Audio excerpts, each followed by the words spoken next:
Pierre et Jean montaient ensemble au temple à l'heure de la prière, c'était la 9e heure. Il y avait un homme boiteux de naissance qu'on portait et qu'on plaçait tous les jours à la porte du temple appelé la Belle pour qu'il demande l'aumône à ceux qui entraient dans le temple. Cet homme, voyant Pierre et Jean qui allaient y entrer, leur demanda l'aumône. Pierre, de même que Jean, fixa les yeux sur lui et dit « Regarde-nous !» Et il les regardait attentivement, s'attendant à recevoir d'eux quelque chose. Alors Pierre lui dit « Je n'ai ni argent ni or, mais ce que j'ai, je te le donne. Au nom de Jésus-Christ de Nazareth, lève-toi et marche. » Et le prenant par la main droite, il le fit lever. Au même instant, ses pieds et ses chevilles devinrent fermes. D'un saut, il fut debout et il se mit à marcher. Il entra avec eux dans le temple, marchant, sautant et louant Dieu. Tout le peuple le vit marchant et louant Dieu. Il reconnaissait que c'était celui qui était assis à la belle porte du temple pour demander l'aumône. Et ils furent remplis d'étonnement et de surprise au sujet de ce qui lui était arrivé.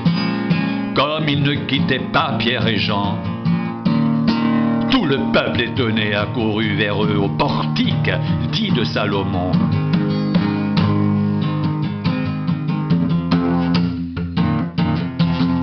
Pierre, voyant cela, dit au peuple: « Hommes israélites, pourquoi vous étonnez-vous de cela? Pourquoi avez-vous les regards fixés sur nous, comme si c'était par notre propre puissance ou par notre piété que nous avons fait marcher cet homme? Le Dieu d'Abraham, d'Isaac et de Jacob, le Dieu de nos pères a glorifié son serviteur Jésus, que vous avez livré et renié devant Pilate, qui était d'avis qu'on le relâche. Vous avez renié le saint et le juste, et vous avez demandé qu'on vous accorde la grâce d'un meurtrier. Vous avez fait mourir le prince de la vie, que Dieu a ressuscité des morts, nous en sommes témoins. C'est par la foi en son nom que son nom a raffermi celui que vous voyez et connaissez. C'est la foi en lui qui a donné à cet homme cette entière guérison en présence de vous tous. Et maintenant, frères, je sais que vous avez agi par ignorance ainsi que vos chefs. Mais Dieu a accompli de la sorte ce qu'il avait annoncé d'avance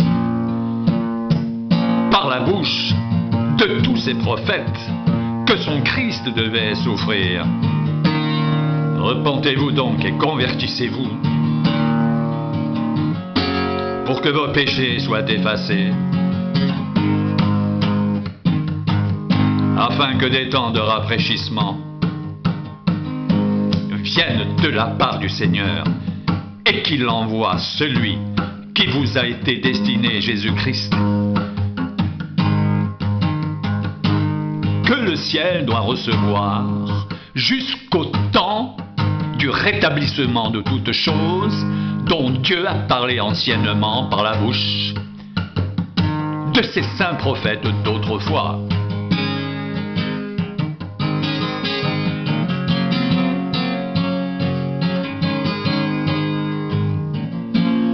Moïse a dit: « Le Seigneur votre Dieu vous suscitera d'entre vos frères un prophète comme moi. Vous l'écouterez dans tout ce qu'il vous dira. Et quiconque n'écoutera pas ce prophète sera exterminé du milieu du peuple. » Tous les prophètes qui ont successivement parlé depuis Samuel ont aussi annoncé ces jours-là. Vous êtes les fils des prophètes et de l'alliance que Dieu a traitée avec nos pères en disant à Abraham: « Toutes les familles de la terre seront bénies en ta postérité. » C'est à vous premièrement que Dieu, ayant suscité son serviteur, l'a envoyé pour vous bénir en détournant chacun de vous de ses iniquités.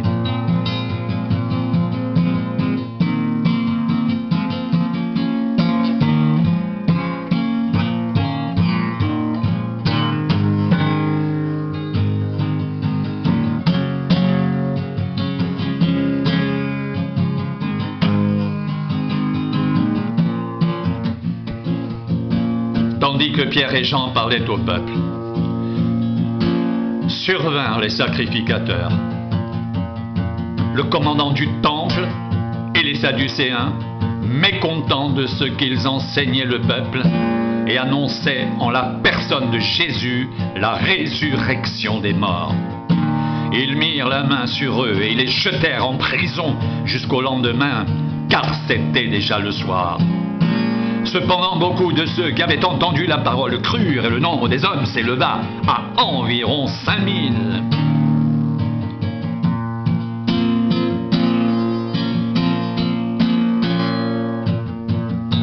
Le lendemain, les chefs du peuple, les anciens et les scribes, s'assemblèrent à Jérusalem avec Anne, le souverain sacrificateur Caïphe, Jean, Alexandre et tous ceux qui étaient de la race des principaux sacrificateurs.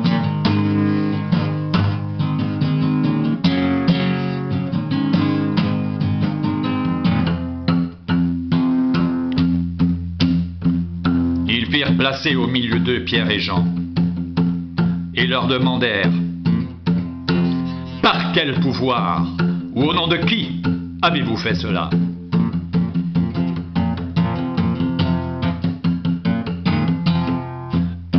Alors Pierre, rempli du Saint-Esprit, leur dit: chefs du peuple et anciens d'Israël, puisque nous sommes interrogés aujourd'hui sur un bienfait accordé à un homme malade, afin que nous disions comment il a été guéri,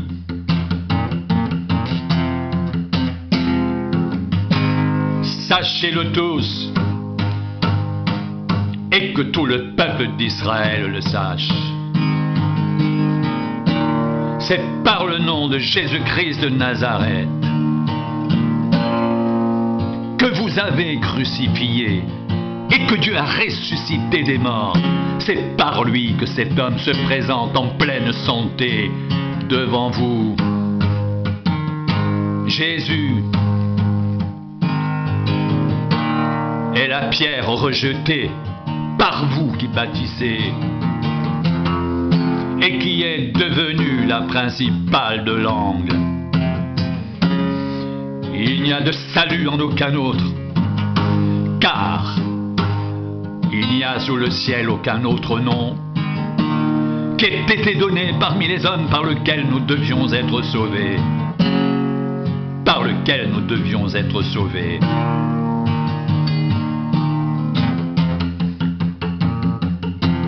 Lorsqu'ils virent l'assurance de Pierre et de Jean, ils furent étonnés, sachant que c'étaient des hommes du peuple, sans instruction, et ils les reconnurent pour avoir été avec Jésus.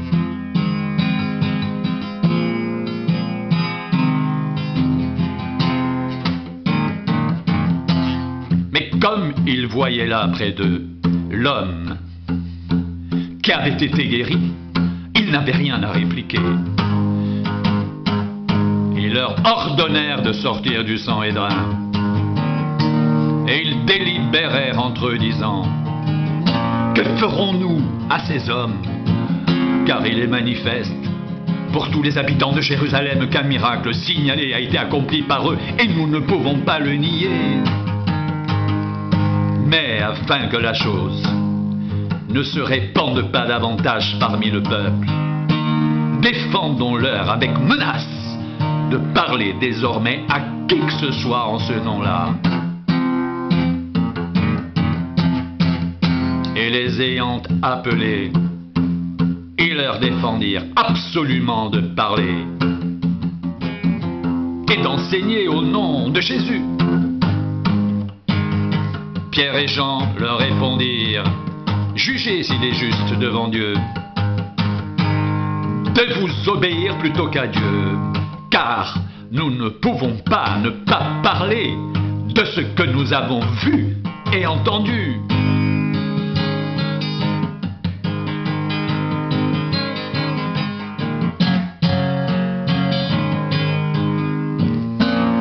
Ils leur firent de nouvelles menaces et les relâchèrent, ne sachant comment les punir à cause du peuple, parce que tous glorifiaient Dieu de ce qui était arrivé.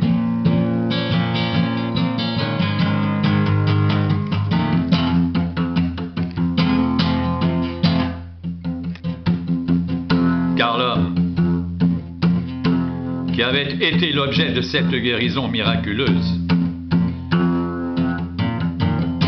était âgé de plus de 40 ans.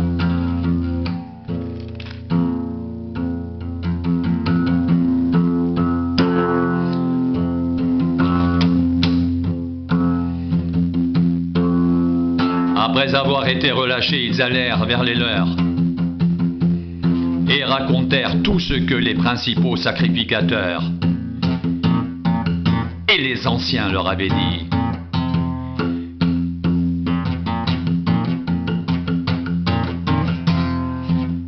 Lorsqu'ils l'eurent entendu, ils élevèrent à Dieu la voix tous ensemble et dirent: Seigneur, toi qui as fait le ciel, la terre, la mer et tout ce qui s'y trouve, c'est toi qui as dit par le Saint-Esprit, par la bouche de notre Père, ton serviteur David, pourquoi ce tumulte parmi les nations et ces vaines pensées parmi les peuples? Les rois de la terre se sont soulevés et les princes se sont ligués contre le Seigneur et contre son oint.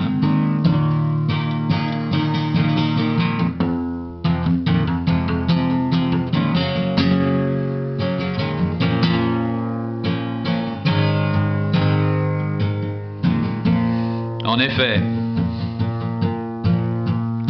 contre ton saint serviteur Jésus, que tu as oint, Hérode et Ponce Pilate se sont ligués dans cette ville avec les nations et avec les peuples d'Israël pour faire tout ce que ta main et ton conseil avaient arrêté d'avance. Et maintenant, Seigneur, vois leurs menaces et donne à tes serviteurs d'annoncer ta parole avec une pleine assurance en étendant ta main pour qu'il se passe des guérisons, des miracles et des prodiges par le nom de ton saint serviteur Jésus.